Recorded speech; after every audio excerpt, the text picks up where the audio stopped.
Pas een paar weken lien was duidelijk dat gemeenten zelfs de handhaving van het vuurwerkverbod regelen moeten. Totdat de meedeling Salet kwam, kunnen gewoon gemeenten geen extra mensen inzetten om erop te zien dat de voor 6 uur jongens net knald wordt. Het was inderdaad wel heel erg op het laatste moment. Hè? Want de toezichthoudende capaciteit, de handhavende capaciteit is beperkt. En als je daar dan prioriteiten in moet leggen, dan wil je het graag wat eerder weten. De gemeente Ljouwert zet 15 extra mensen van stedstaffen in om de regels te handhaven. Zo zei burgemeester Vert Kronen bij de start van de vuurwerkcampagne. 'S Avonds zullen we extra toezicht houden, ook overdag, met de politie en met de stad.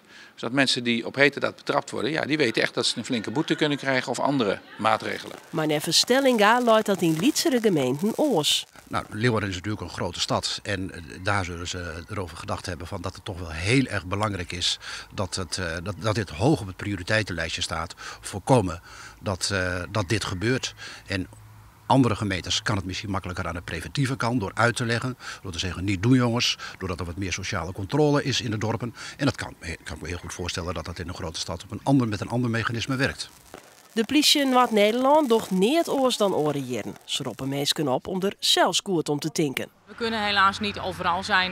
Noord-Nederland is een heel groot gebied. We zullen wel heel scherp daarop zijn. En het is ook prettig dus dat de gemeenten daarin ook een bijdrage leveren om daar, als het gaat om de handhaving, om daar alert op te zijn en daar ook menskracht op te zetten. Wat we gewoon ook aan de voorkant willen doen, is ook bij deze ook ouders vragen, ook van die kinderen, om heel alert te zijn. Wat voor vuurwerk heeft je kind? Hou je gewoon aan de regels. En zorg dat je gewoon een fijne jaarwisseling tegemoet gaat. Want dat is volgens mij het enige wat we willen. Gezond, veilig 2015 in.